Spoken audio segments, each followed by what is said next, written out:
This podcast is a production of Unfiltered Studios. If you would like to know more about joining Unfiltered Studios, please visit our website at unfpod.com for more information. Welcome to Hypno Wellness, the podcast that guides you on a journey of self-discovery and personal growth through hypnosis. I'm your host, Cindy, a retired hygienist and certified hypnotherapist. And today we're diving into an important topic, being kind to yourself. In a fast-paced world that often demands so much of us, it's crucial to prioritize self-care and cultivate self-compassion. So find a quiet space, take a deep breath, and let's embark on this journey of self-kindness together. The power of self-kindness. To kick off today's episode, let's explore why being kind to ourselves is not only a nice idea, but a crucial practice for our overall well-being. In a world that often emphasizes achievement and perfection, it's easy to neglect our own needs and forget that self-kindness is a powerful tool for personal growth. So let's dive a little deeper into understanding the true power of kindness.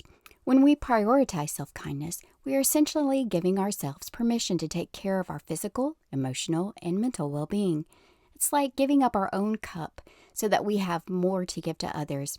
When we neglect ourselves, constantly pushing ourselves to meet external expectations, we become drained and disconnected from our true selves. So why is self-kindness so transformative?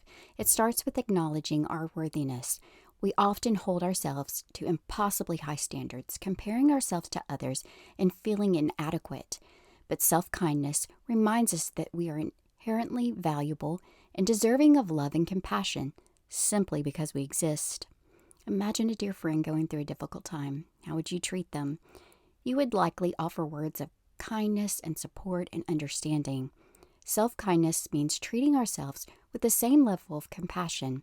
It means being our own best friend and offering ourselves encouragement and understanding, especially during challenging moments.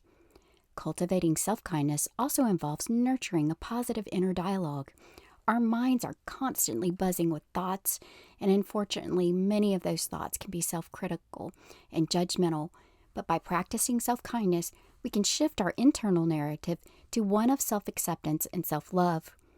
It's not about ignoring our flaws or our shortcomings, but embracing them with compassion, recognizing that being imperfect is part of being human, and that growth comes from learning, not striving for perfection. When we approach ourselves with kindness, we create a safe space within us to explore, learn, and grow.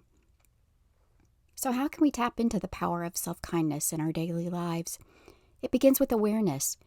Pay attention to how you talk to yourself, what you watch on social media, the expectations you set, and the level of self-care you prioritize.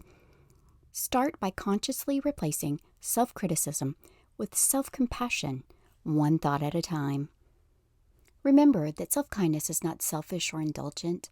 It's essentially practice for our well-being. When we're kind to ourselves, we become more resilient, happier, and better equipped to navigate life's challenges. So let's embark on this journey together, embracing self-kindness and creating a nurturing relationships with ourselves. What are some practical strategies for self-kindness? Now that we understand the importance of self-kindness, let's explore some practical strategies to incorporate into our lives. It's one thing to recognize the power of self-kindness, but it's another to put it into action. So let's dive deeper into some practical strategies that can help us cultivate self-kindness on a daily basis. The first practice strategy for self-kindness is mindful self-care. Self-care goes beyond pampering ourselves occasionally. It's about nurturing our physical, mental well-being on a regular basis. It's about carving out time and space to prioritize our own needs. Mindful self-care can take various forms, depending on what resonates with you. It could involve engaging in activities that bring you joy, such as yoga, walking in nature, or simply spending quality time with your loved ones. The key is to engage in activities that nourish your mind, body, and soul, and to do so with intention and presence. Another powerful strategy for cultivating kindness is through affirmations. I love affirmations. Affirmations are positive statements that we often repeat to ourselves, helping to reprogram our subconscious mind and shift our internal dialogue. They can be a powerful tool for fostering self-compassion and self-love. I like to use them in my hypnosis. Begin by creating a list of affirmations that resonate with you. Choose statements that reflect self-kindness and self-acceptance. For example, I'm worthy of loving kindness, I embrace my flaws with compassion, or I am enough just as I am. Repeat these affirmations daily, either silently or out loud. You can find them on YouTube. You can find them basically anywhere on the internet. Find some that resonate with you and let them sink into your subconscious mind, reshaping your self-perception and build a foundation of self-kindness. Alongside affirmations, practicing gratitude can be a transformative strategy for cultivating self-kindness. Gratitude shifts our focus from what is lacking in our lives to what we already have. It allows us to appreciate the present moment and cultivate a positive mind. And let's not forget about hypnosis. Join me Thursday for a self-kindness hypnosis session. You could also consider starting a gratitude journal where you write down 3 things you are grateful for each day. I know there's a lot of books out there, the Minute Journal, I think, and a few other things, but you can just get a regular notebook and write things down. They can be big or small, from the simplest joys to significant moments. By consciously acknowledging and expressing gratitude, we invite self-kindness into our lives and cultivate a sense of abundance. Another powerful strategy for self-kindness is setting boundaries.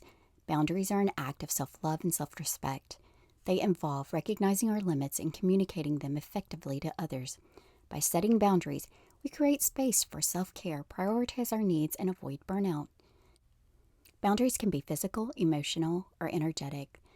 It could mean saying no to activities that drain your energy or setting aside dedicated time for yourself without guilt.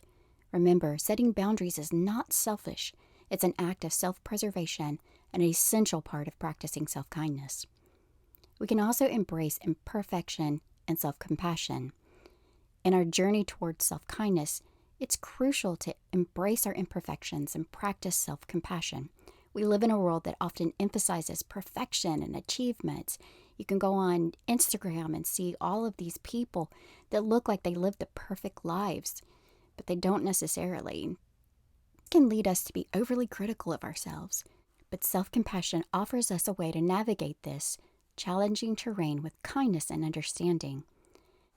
Embracing imperfection means recognizing that we are all human beings on a unique journey. It's about letting go of the unrealistic expectations we place on ourselves and allowing room for growth and learning. Embracing imperfection is not a sign of weakness. Rather, it's an acknowledgement of our humanity. Instead of berating ourselves for our mistakes or perceived shortcomings, we can choose to approach them with self-compassion. We can remind ourselves that making mistakes is a natural part of life, and they offer us valuable lessons and opportunities for growth. By embracing imperfections, we can create space for self-kindness to thrive. Self-compassion is the foundation of self-kindness. It involves treating ourselves with the same warmth, empathy, and understanding we would extend to a dear friend. It means being gentle with ourselves during times of difficulty, acknowledging our pain and offering ourselves comfort and support. Self-compassion is not about self-indulgence or self-pity. It's about recognizing our shared humanity, acknowledging that we all experience suffering, and responding to our own suffering with kindness. By cultivating self-compassion, we build resilience, foster emotional well-being, and deepen our connection with ourselves. So how can we practice self-compassion in our daily lives? It starts with self-awareness and self-acceptance. Becoming aware of our inner dialogue and the self-critical thoughts that arise allows us to intervene with kindness. It's about challenging the negative self-talk and replacing it with words of understanding and encouragement. Self-compassion involves validating our emotions and experiences. It means giving ourselves permission to feel without judgment or guilt. It's about offering ourselves the space to process and heal, knowing that our feelings are valid and worthy of compassion. Another important aspect of self-compassion is practicing self-forgiveness. We all make mistakes, and sometimes we carry the weight of past actions or regrets.